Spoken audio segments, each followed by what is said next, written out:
Very, very low inventory over here, and I guarantee you they're probably just going to sell these at the sticker price, claiming, hey, look at our lot, we don't have a whole lot of inventory right now, take it or leave it, and somebody will buy it, guaranteed.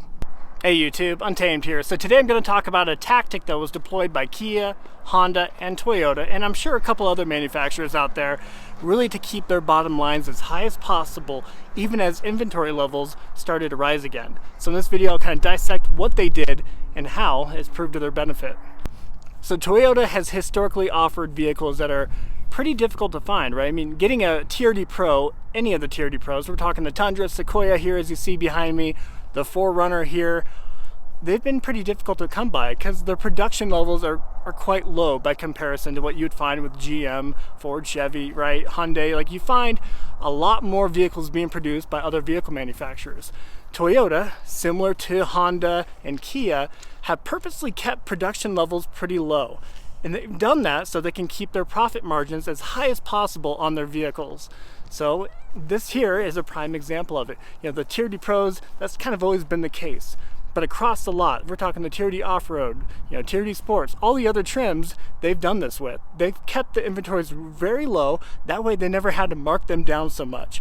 Whereas when we look at Chevy dealerships, they're marking down their Silverados $8,000 to $10,000 pretty quickly because there are so many of them. They've massively produced the Silverado. I think the last time I checked, it was over 550,000 that they'd produced last year. So they massively overproduce them, and because of that, they gotta move them. They gotta move the inventory. They can't just sit on the lot. Toyota, Kia, Honda, that's not the case. They've always historically have produced very few numbers, just enough to keep their profit margins high enough without dropping the prices of all their vehicles. Now, for the first time in a very, very long time, Toyota dealerships are starting to look like this.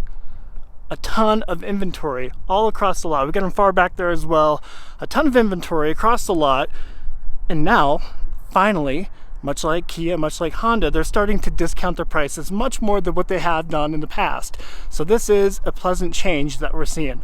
Starting to drop the prices of like these 4Runners here. They're dropping them $4,000 below MSRP just to move them. Even on desirable trims like the TRD Off-Road, we're starting to see that. Like this one here, $4,000 off of MSRP, because they're having to. We're having to make those changes, especially with the carryover from 2023.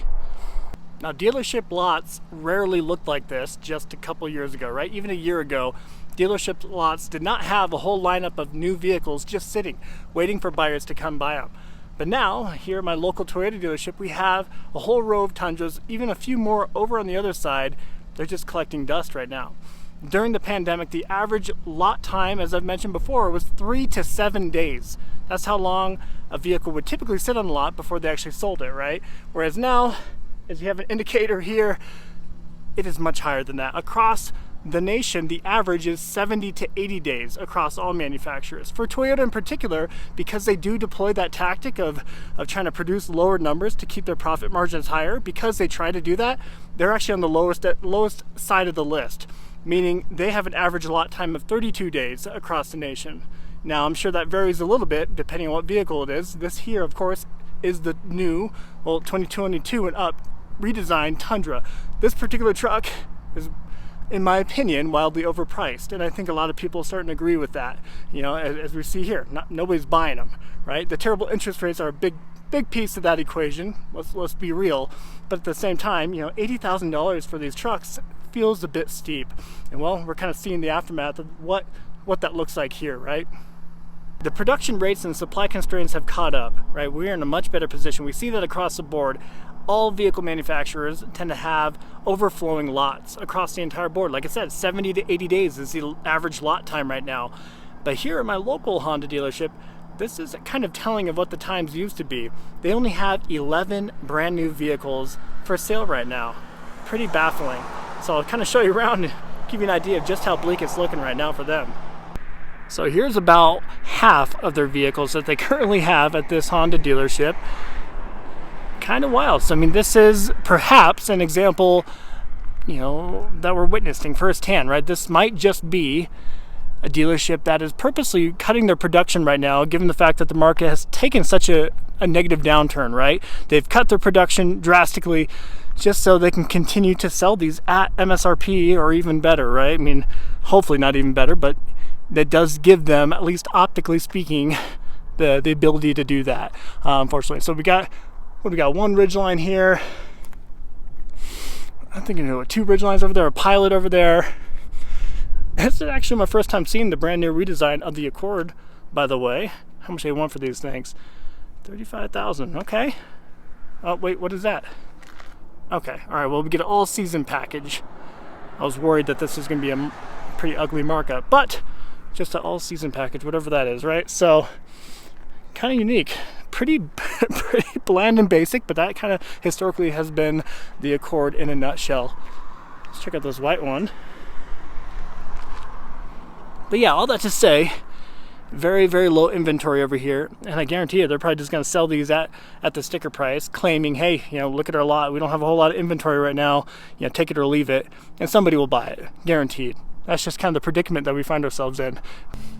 Now, Kia kind of surprised me with how much they marked up their Telluride. So I got a couple Tellurides right behind me. I'll show you how much they want for them, what their sticker price is nowadays. But they were a common offender of the whole markup craze, unfortunately.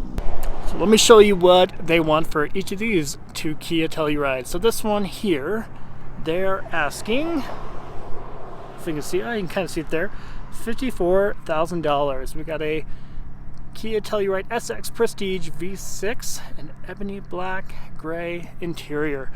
Let's check this one out. I like the look of this one. This one looks pretty sleek. I know a lot of people swear by this vehicle.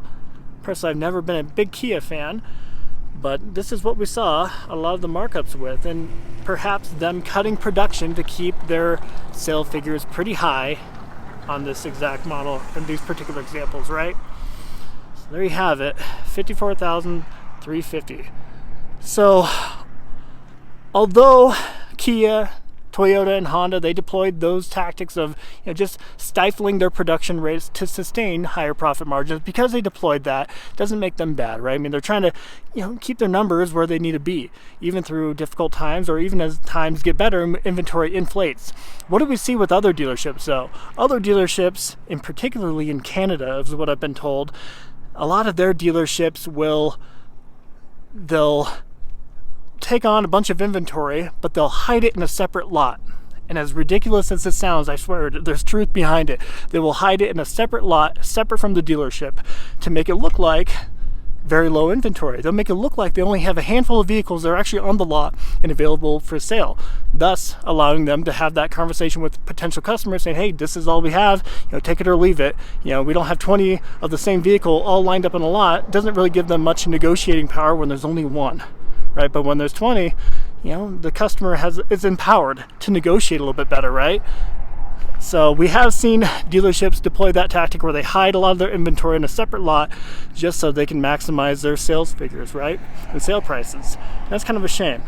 You know, another thing up in Canada that we've noticed was, and I'm not picking on Canada, US, that we do it here in America just as much, I'm sure, or more, easily more, is even though they can't legally sell their vehicles for a markup, what they do is they will sell their vehicles to an employee. That employee will drive the vehicle around, let's say a 4Runner TRD Pro. They'll drive it around for a few hundred miles and then, you know, sell it back to the dealership, and the dealership will then sell it as a used model, allowing it to become subject to, you know, the fair market up there, and they can inflate the price that way as a used model with just a few hundred miles, maybe 1,000 miles on it, and then they'll put the markup on it. So technically, legally, they're not allowed to sell it with the markup right out of the gate, and I think that should be a rule in the US, but I'm sure a lot of the sleazy dealerships out here will do that same thing, sell it to their salesmen, or they'll figure out a loophole, a workaround to maximize their figure, unfortunately. So let me know what your thoughts are of Toyota, Honda, and Kia deploying this tactic. I'd also be curious to know if any of you have witnessed a dealership hiding some of their inventory in a separate lot just to give off the optic of low inventory. I'd be curious to know if any of you have seen that. So as always, guys, I appreciate you watching. If you found any value in this video, I would appreciate it if you'd consider liking and subscribing. Appreciate you watching as always. Until next time.